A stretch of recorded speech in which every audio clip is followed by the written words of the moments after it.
everyone. Welcome to the session on audience motivations. In this lecture, we intend to understand the nature and characteristics of audiences in advertising.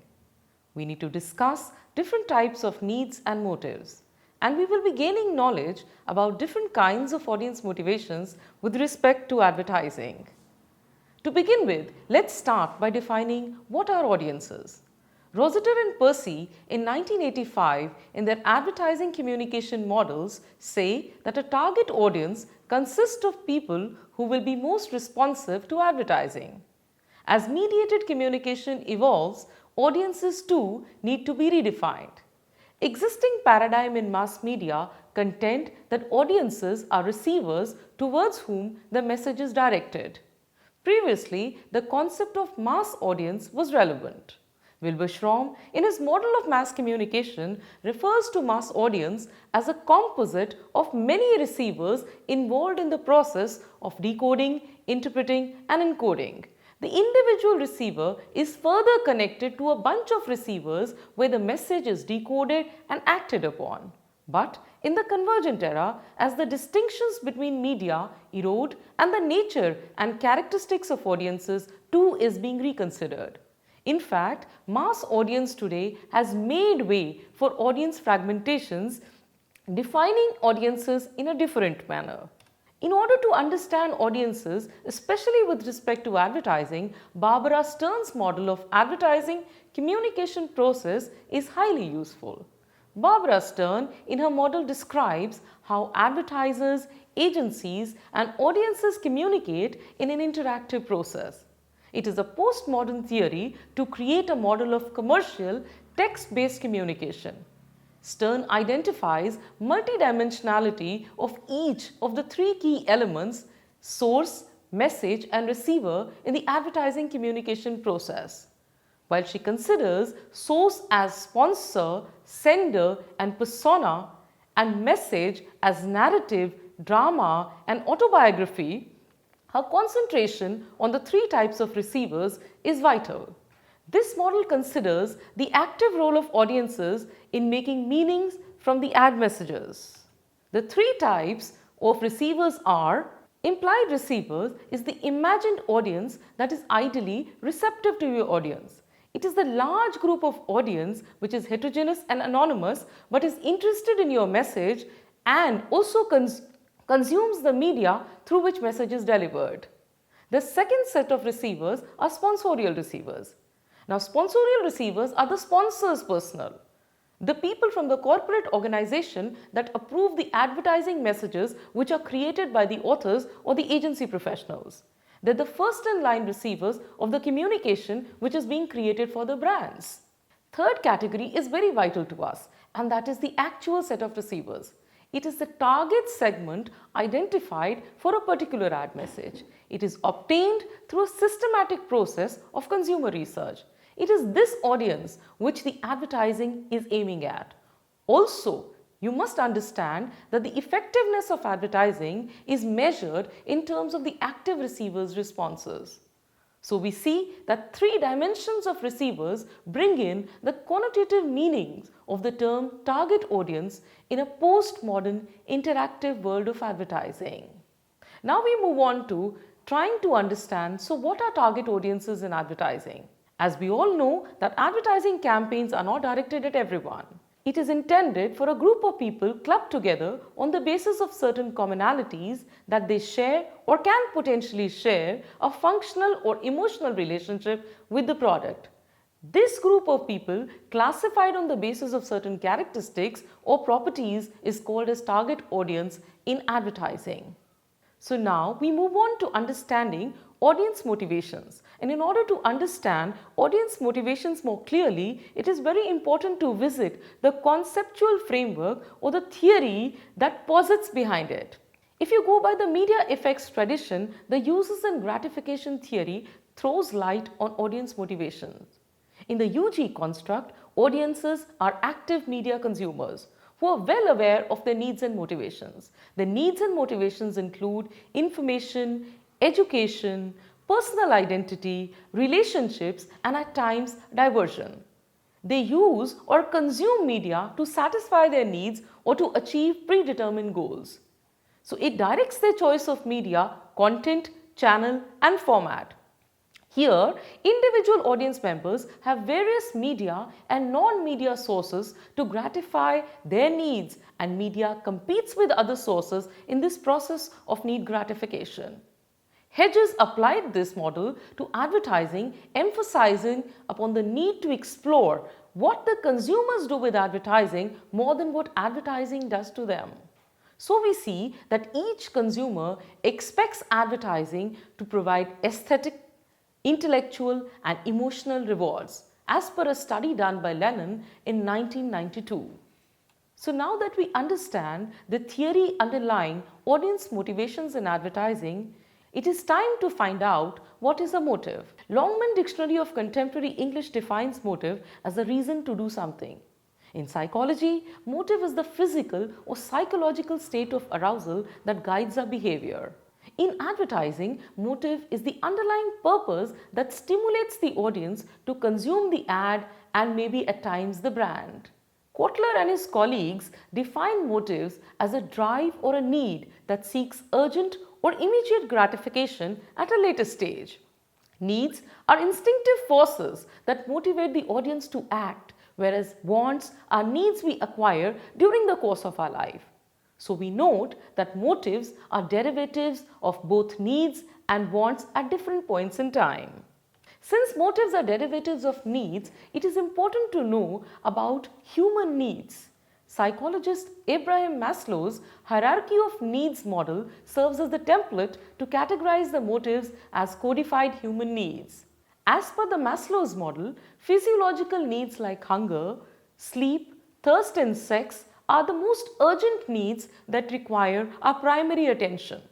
We attend to these needs, and once they are satisfied, audience motivations will change to the next level in the hierarchy. On the next level of needs are the safety needs, needs like protection, health, security and comfort.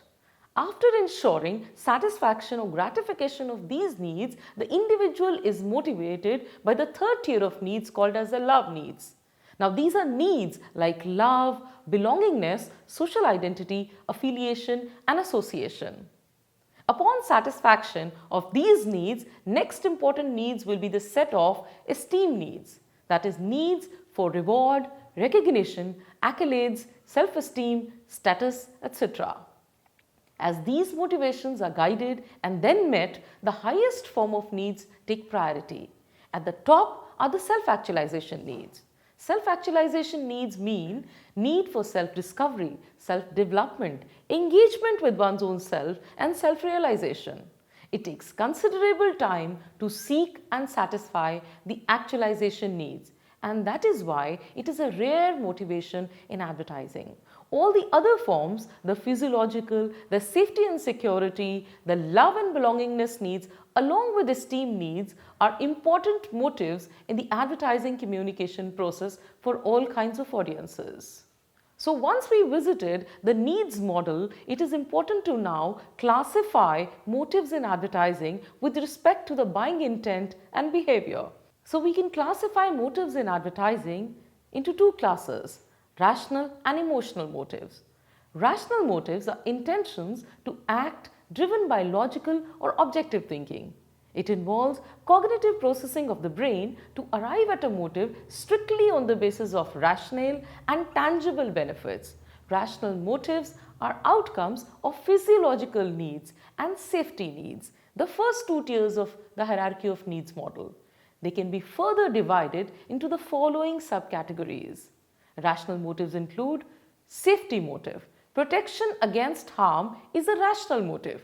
Paying attention to an advertisement of a Harrison lock or a bank locker or a home safe or health insurance is an example of safety needs.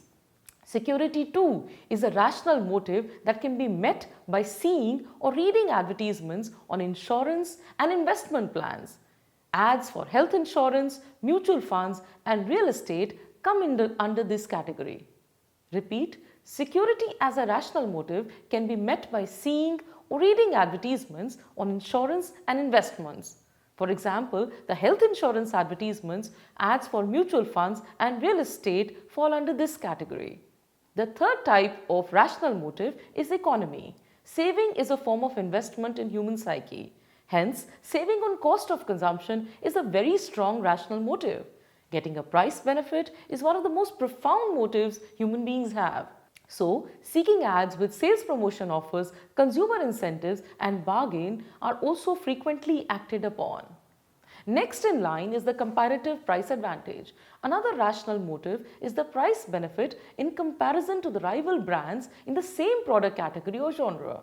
Product comparison with respect to price is a sought after motive in advertising, and we see so many advertisements which compare prices of one car against the other, or of one bicycle against the other, or of one laptop against the other.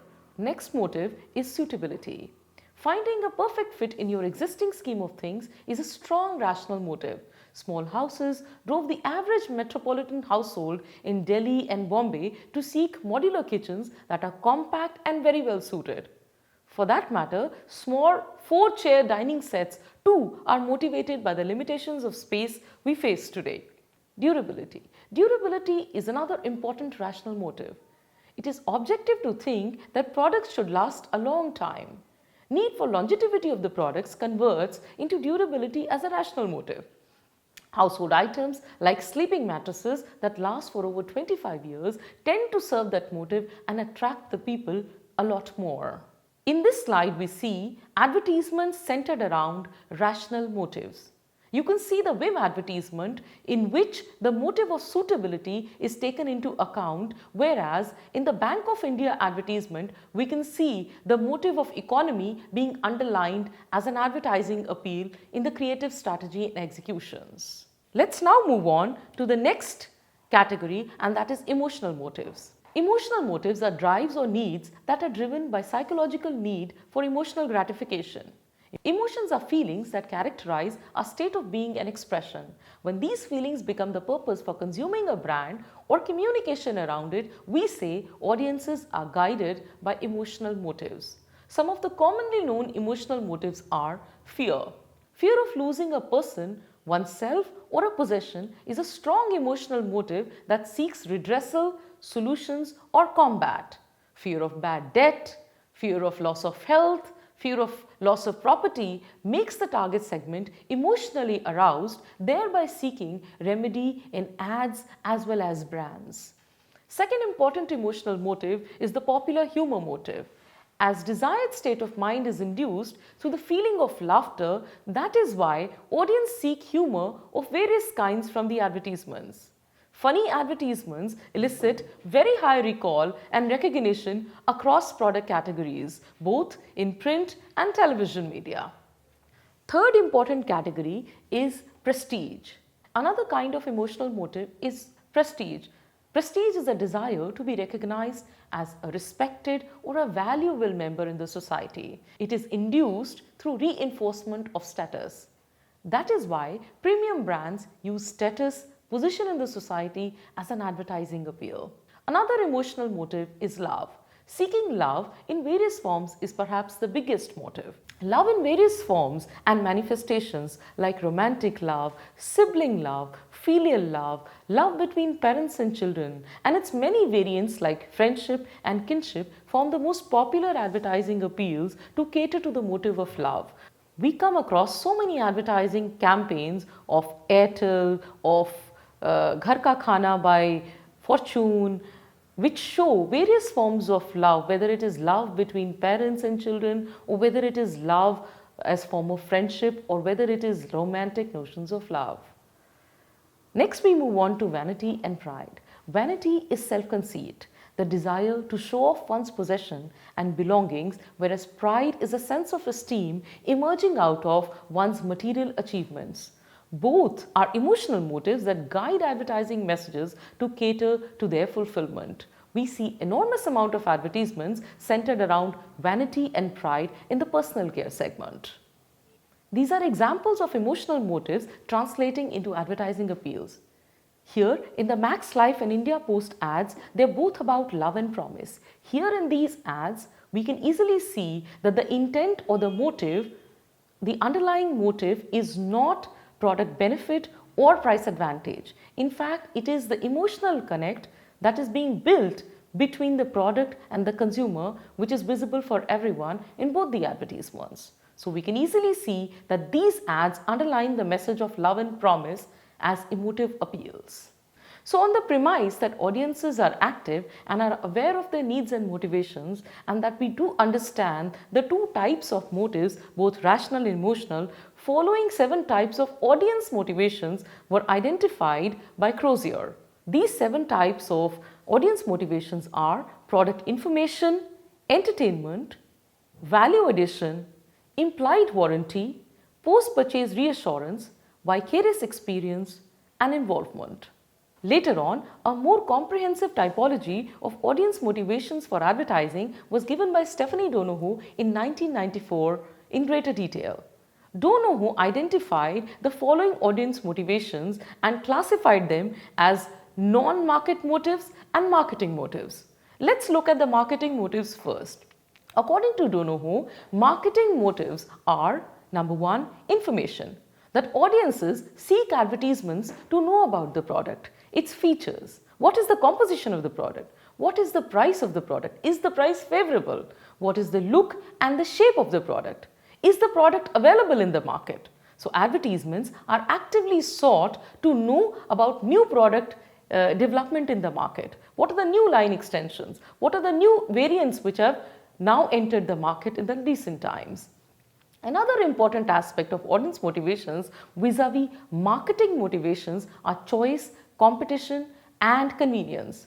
Audiences are forever trying to know a better good or service by comparing it with the existing brands.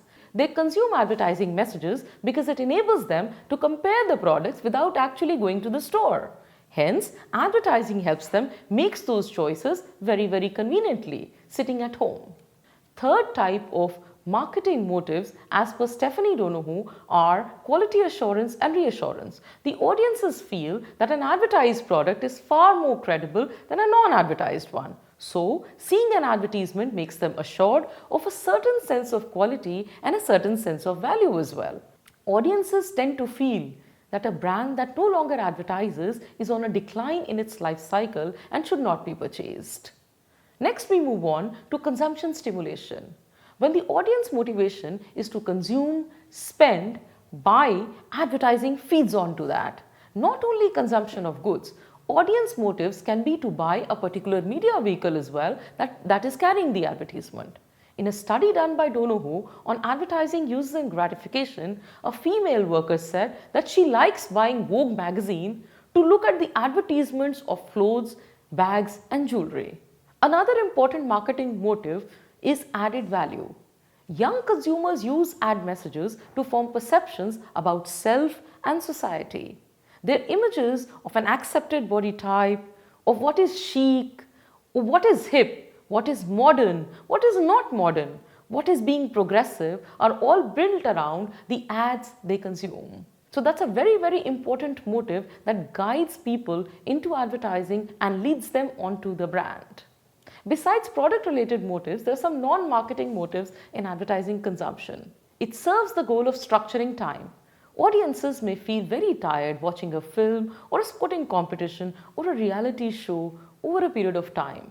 And so, advertising messages structure that time as you get a break to do the other chores or engage with other assignments or activities. Another important non-marketing motive, which is very popular, is diversion. Boredom creeps in when you're reading a long article or a magazine. Presence of an advertisement breaks the monotony of text and enhances the looking value of the page. Audiences, they seek aesthetics in design and layout while consuming editorial content. So advertisements are gratifying that need for beautification, visual aesthetics, and attraction.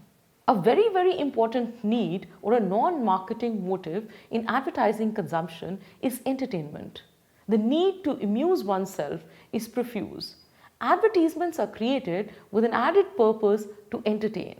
Most of the advertisements we come across not only inform and persuade, but they have a higher entertainment quotient as well, catering to the motive to be entertained for the audiences. So that brings us to different kinds of audience motivations as marketing motives and as non-product motives as well. So at the end, we must understand that identification of target audiences is vital. The need for identification of target audiences is salient because it creates better return on advertising investment as it reduces wasteful expenditure on creative and media mixes. Advertising leakages, that is when advertising messages go to unintended audiences, can be harmful, can have negative unintended effects as well. Many a times, an audience study leads to finding a new target segment to advertise to. It reminds us of the famous quote by Leo Burnett that advertising is selling cornflakes to the people who are eating Cheerios. So, we can easily sum up that in this session, we've understood what are the different kinds of audiences we have and how audiences can be classified based on the Barbara Stearns model of advertising communication. We've also understood what are rational and emotional motives. Alongside, we've also understood different conceptual frameworks as well as typologies of audience motivations. Hope you find this information useful. Thank you.